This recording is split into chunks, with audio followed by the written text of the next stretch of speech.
Karena kebanyakan atau hampir seluruh umat Islam berpikir bahwa dia harus bertahan hidup, dia harus surviving dan struggling, dia harus makan, dia harus punya pakaian, dia harus punya tempat tinggal, dia harus mempunyai biaya untuk pendidikan anak sekolah, dia harus mempunyai dana persiapan kalau keluarga sakit untuk membeli obat atau membayar biaya rumah sakit. Dia harus mempunyai biaya untuk transportasi, dia harus mempunyai alat komunikasi, handphone, berikut pulsa-pulsanya, dan dia harus mempunyai internet dan sebagainya. Justru kalau kita lihat umat Islam lebih takut dan resah bagaimana cara menutupi ini. Dengan demikian yang kita lihat yang terjadi adalah dia berlomba-lomba berpacu dalam melodi dan sangat sering menghalalkan segala macam cara, menipu, korupsi, berkhianat, mengadu domba, egois, tamak.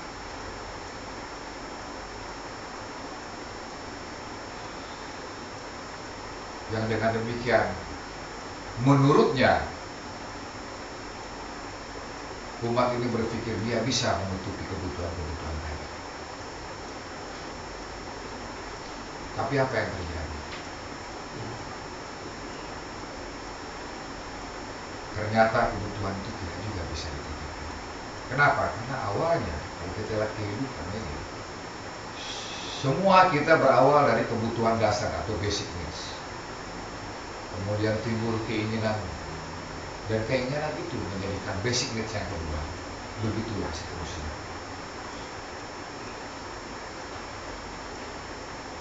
Dan ternyata perbuatan-perbuatan yang dilakukan dengan tidak terpuji itu juga tidak menjamin menutupi kebutuhan-kebutuhan tadi. Kenapa? Karena ternyata kebutuhan itu terus berlanjut, ya, secara esensi ataupun secara figur atau angka ataupun secara substansinya tidak tertutup. Kenapa? Angka 1 didapat pengen 2, kebutuhan 1 didapat butuh lagi 1 lagi, sehingga apa yang terjadi? Tidak ada puasnya dan semu. Dan apabila terjadi, hidup ini menjadi yang melelahkan dan tertipu dengan dunia ini. Sampai sini mengikuti? Ya. Para sahabat. Terus. Okay.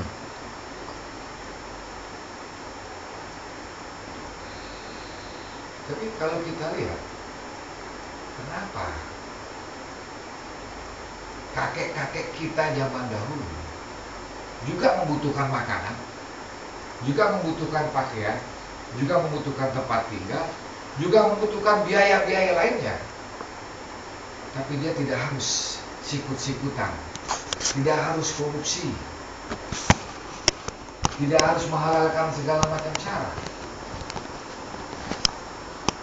Kenapa demikian? Karena sistem yang ada ini membuat kita untuk melakukan itu. Kalau tidak, kita merasa tertinggal. Kita pergi suatu kelompok, kelompoknya zalim semua. Kita pergi ke kelompok sini, melakukan hal yang sama.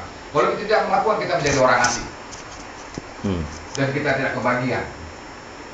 Nah, inilah yang menyebabkan. Contoh soal yang simpel.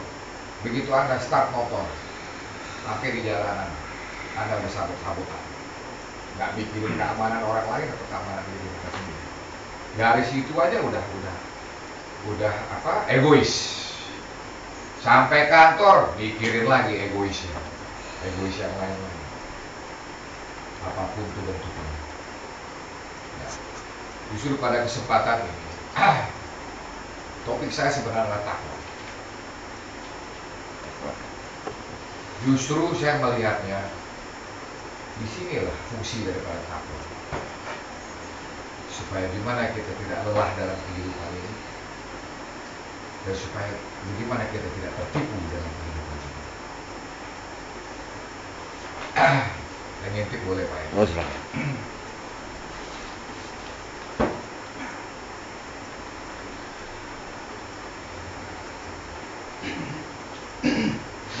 Dan perlu diketahui, environment ini atau kondisi ini terjadi di seluruh lapisan. Secara demografis adalah lapisan bawah, lapisan menengah, dan lapisan atas. Jadi kita nggak boleh berbicara kebetulan mungkin kita lagi lapisan bawah, dia mau cari kaya, gue cari makan. Banyak sekali dalih-dalih seperti itu kalau kita dengar. Yang di atas bilang, ya lo nggak ada kesempatan aja, kalau lo jadi gue pasti lo juga tinggi kayak gue. Nah ini yang terjadi, jadi semua lapisan. Jadi regardless atau lupakan kita di lapisan mana, kita akan tergiring dengan keadaan ini kalau kita tidak hati-hati. Nah, jadi disinilah fungsi takwa saya melihat. Nah, sekarang kita baik sedikit kita perdalami mengenai takwa ini. Apa sih arti takwa sebenarnya? Soalnya kita dengar keseringannya di khutbah-khutbah, marilah kita tingkatkan takwa. Kita tahu lah secara umum apa takwa itu.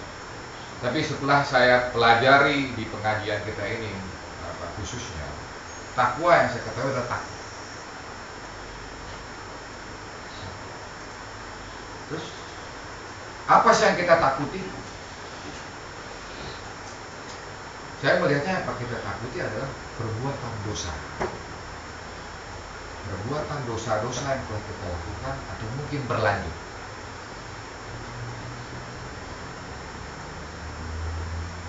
Tapi takut kepada siapa sih kita? Sama kita takut atas dosa-dosa yang telah kita perbuat ataupun kita akan perbuat dan berlanjut. Terus kita takut pada siapa? Tentunya kita takut kepada Allah Subhanahu wa Ta'ala. Nah, kalau kita melihat kita takut kepada sesuatu, tentunya kita akan takut. Kita akan mempelajari apa sih yang disuruh, apa sih yang diperintah, apa sih yang dilarang. Kita ingin mencari ilmu, apa sih yang disenangi dan diridhoi oleh yang kita takuti ini. Kita ingin mencari ilmu, apa sih yang membuat dia murka. Nah, setelah demikian tentunya orang bertakwa ini, kalau dia berjalan, kalau saya coba ilustrasikan, seperti orang berjalan pada jalan yang banyak ranjau. Dia sangat hati-hati. Nah, mengetahui ranjaunya ini tentu dengan ilmu. Sama aja seperti tentara menyerang suatu area, intelnya bilang itu adalah banyak ranjau di situ, hati-hati, bawalah suatu alat atau sensor supaya tidak menginjak ranjau tersebut. Nah, disinilah letak ilmu. Kita mempunyai sensor supaya kita berhati-hati. Nah, demikianlah kalau saya melihat orang bertakwa ini, dia selalu under control, ya. Dia selalu berhati-hati untuk memutuskan sesuatu, untuk melakukan sesuatu, untuk melakukan kebijakan-kebijakan, ya.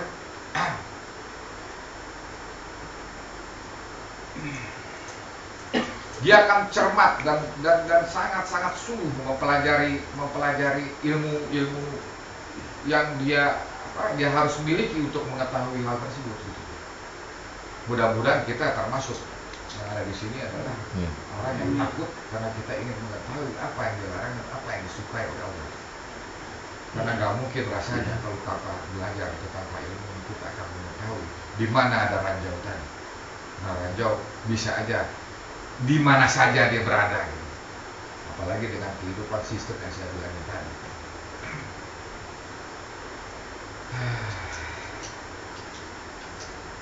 Nah, inilah yang kita takuti pada diri kita. Terus kenapa kita harus bertakwa? Saya melihatnya kita harus bertakwa karena yang memerintahkan dari Allah SWT. Terus siapa sih Allah itu? Kok kita harus takut dia memerintah? Kita sama-sama ketahui Allah lah yang memiliki langit dan bumi ataupun di antaranya. Allah lah yang menghidupkan dan mematikan. Allah lah yang memberi rezeki, melapangkan dan menjepitkan rezeki tersebut. Allah lah yang memberi ketenangan.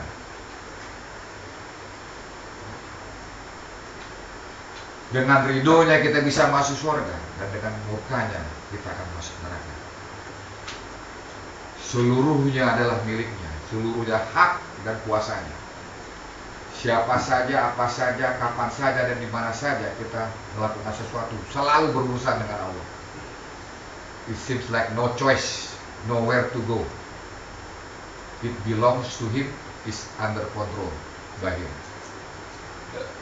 Jadi saya rasa dengan penegasan itu cukuplah bahwa yang menyuruh ini adalah tidak bisa kita kompromi. Kalau guru saya bilang adalah siap komandan. Seperti itulah kiranya kita harus bersikap kalau ada perintah ataupun ada larangan.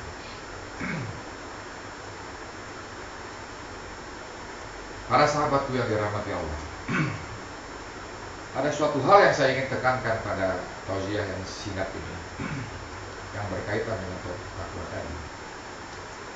Itu adalah pengamalan ilmu yang telah kita peroleh pada majelis ini khususnya,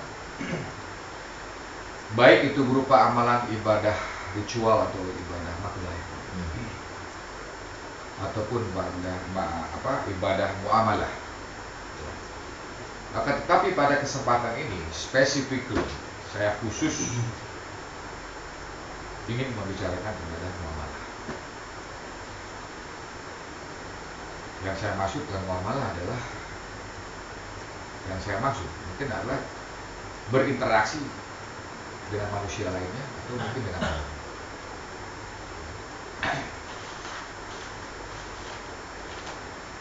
Nah, mungkin interaksi itu bisa terjadi atau pasti terjadi, misalnya di kehidupan berumah tangga. Kedua, kehidupan berkerabat. Ketiga, kehidupan bertetangga, kehidupan bersahabat, kehidupan bermasyarakat, kehidupan dalam mencari nafkah, kehidupan dalam menuntut ilmu. Bagi orang yang bertakwa dengan sungguh-sungguh, seperti ayat yang pertama saya sebutkan tadi, tentunya seluruh macam kehidupan ini dijalankan dengan benar dan baik menurut ajaran agama Islam. Kenapa demikian? Karena orang bertakwa itu selalu menjalankannya dengan waspada dan hati-hati, karena dia takut akan murkanya Allah.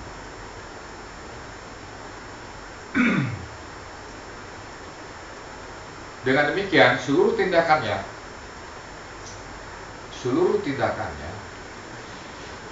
adalah cermin dari ibadah maknanya atau ibadah ritualnya. Kenapa saya bilang orang yang bertakwa itu pengamalan hidupnya dalam ibadah muamalah ada cermin daripada ibadah makna atau ibadah ritualnya, karena semuanya akhir melakukan ibadah ritual tapi tidak ada cerminnya kepada ibadah muamalah.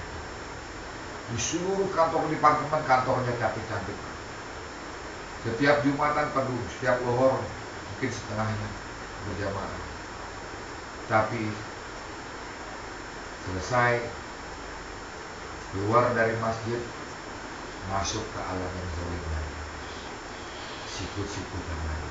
Itulah terjadi di kehidupan kita. Nah, bagi orang yang bertakwa, secara prinsip dia akan melakukan yang diperintah dan meninggalkan yang dilarang. Dia benar dalam berucap, tidak bohong, tidak fitnah, tidak gibah, ya. Tidak menyinggung perasaan orang yang mendengarkannya, menepati janji, tidak ingkar, tidak menzolimi orang yang dijanjikan. Kalaupun tidak mampu untuk merealisir janjinya, kemungkinan dia akan menjelaskan apa adanya jika ada pengertian. Yang jelas adalah dia tidak membuat janji asal janji, hanya untuk kepentingan sesaat. Dia amanah dan tanggung jawab, tidak khianat dan tidak menipu. Bersyukur bila dilapangkan rezeki dan tidak sombong sehingga membuat orang lain iri atau sedih. Tidak riya, tidak keji, tidak kikir, saling tolong-menolong dalam kebaikan. Mencari nafkah dengan sangat hati-hati, khususnya dalam perkara haram dan halal, dan juga dalam perkara syubhat. Tekun dalam menuntut ilmu, maksud saya ilmu agama, tidak takabur, dan mungkin tidak lupa mengucapkan insya Allah. Sabar dalam menghadapi musibah, berlaku adil dalam semua tindakan, memperhatikan dan memudahkan urusan orang lain yang sedang dalam kesulitan, dan membantu semaksimal mungkin. Dan pada prinsipnya mereka berkeinginan untuk memberi daripada meminta, tidak melampaui batas dan berlebihan dalam segala hal, dan juga menjauhi kehidupan yang berbudaya dan Islam dan lain sebagainya. Anda bisa mention it, dan mungkin mohon digali sebanyak-banyaknya. Semuanya ini dilakukan dengan ikhlas dan takut taat pada Allah, dan semata-mata hanya mengharapkan imbalan pahala dan ridho Allah Subhanahu wa Ta'ala. Saya membahas isu ini karena mudah sekali kita tergelincir pada hal-hal yang tidak Islami dalam kehidupan kita, dan terkadang sudah merupakan budaya. Jadi budaya nggak Islami itu terjadi sekarang ini gitu. Kalau ada suatu hadis menyatakan sepeninggalku ada suatu zaman yang hak akan terlihat batil, yang batil akan terlihat hak. Nah, inilah yang terjadi sekarang ini.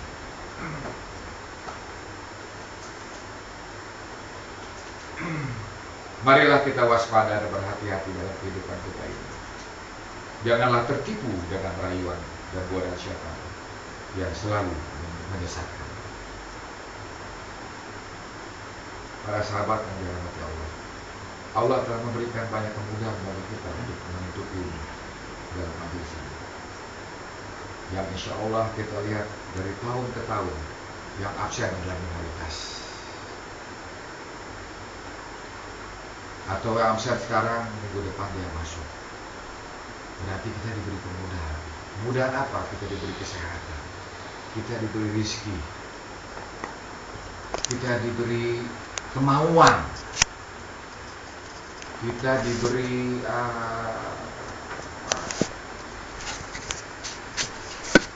konsistensi gitu, keinginan terus menerus melakukan ini. Dari tahun 2003 kita melakukan ini, bukan not mistaken, 7 years Pak ya. Nah, di bulan April juga lah ya. Dapat Bulan April 2003. Iya benar Pak. Jadi kan udah 7 tahun ya Pak ya. 7 tahun pas ya Pak ya. Ilmu kita mau sampai sini gitu. Ilmu dunia udah master degree. Nah, dengan kemudahan-kemudahan ini marilah kita syukuri. Mensyukurinya tentunya jadilah orang yang bertakwa. Marilah kita amalkan semua ilmu-ilmu yang diajarkan oleh guru kita ini. Marilah kita imani ilmu tadi. Setelah kita ketahui, kita imani ilmu tadi. Setelah kita imani, baru kita amalkan. Nah, saya melihat prosedurnya adalah seperti itu. There's no way kita akan beriman tanpa ilmu. There's no way kita akan bertakwa tanpa kita mengimani sesuatu. Itu prosesnya. Kalau ada pertanyaan gimana saya harus bertakwa, paling itu yang saya bisa jawab.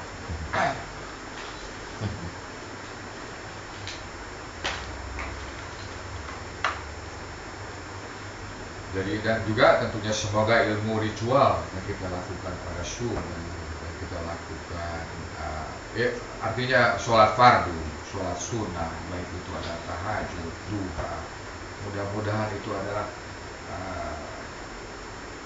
saya hampir yakin menurut pendapat saya, apabila ibadah ritual itu diwajibkan ataupun disunahkan, pasti itu akan mestinya mendapatkan atau ada dampak dalam kehidupan apabila dilakukan dengan ikhlas dan khusyuk tentunya.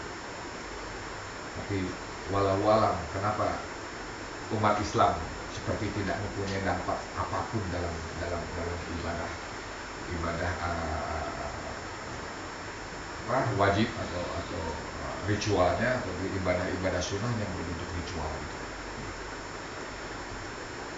Saya rasa demikianlah tausiah saya ini yang sangat singkat, yang mudah-mudahan ada manfaatnya bagi saya dan para sahabat sekalian tentunya, dapat dijadikan bahan untuk introspeksi dari kita masing-masing dengan pertanyaan, apakah kita sudah bertakwa? Tanyakanlah pada diri kita masing-masing. Apabila belum, pasti kita akan lelah dan tertipu dengan dunia ini. Itu ilmu pasti buat saya bilang. Walau dalilnya. Ya. Walau dalilnya. Pasti tertipu. Kenapa ketipu? Saya ambil satu ayat aja. Kalau bertakwa adalah pemenang. Kalau kemenangan dikasih sama zat yang tadi, nggak bakalan ada ketipu. Dari dalil itu aja saya ambil. Mana ada orang the victory comes from the truth yang ketipu. Jadi kalau nggak mau lelah, nggak mau tertipu dalam kehidupan dunia ini, jadilah orang yang bertakwa. So it seems like that's the master key of to run this life. Kalau nggak, you get chaos. Okay. Serta yang lebih penting lagi, yakinilah apa janji Allah terhadap orang yang bertakwa. Banyak sekali ayat. Mungkin di surat 65 ayat 245 ya, diantaranya diberikan jalan keluar, diberikan rezeki yang tidak diduga-duga, diberikan rasa cukup, ya kan? Diberikan kemudahan, diberikan ampunan dan dilipat gandakan pahalanya, ya kan? Dan marilah kita periksa dosa-dosa yang kita buat dan segera meminta ampun dan bertobat dengan taubatan nasuh. Dan berlindunglah kepada Allah dari rayuan dan godaan setan. Semua kita selalu diberi hidayah dan pertolongan. Amin ya Allah. Yang benar pasti datangnya dari Allah Subhanahu wa taala. Dan yang salah tentunya dari saya. Untuk itu saya mohon ampun kepada Allah Subhanahu wa taala dan minta maaf kepada guru dan para sahabat sekalian. Assalamualaikum warahmatullahi wabarakatuh. Waalaikumsalam warahmatullahi wabarakatuh.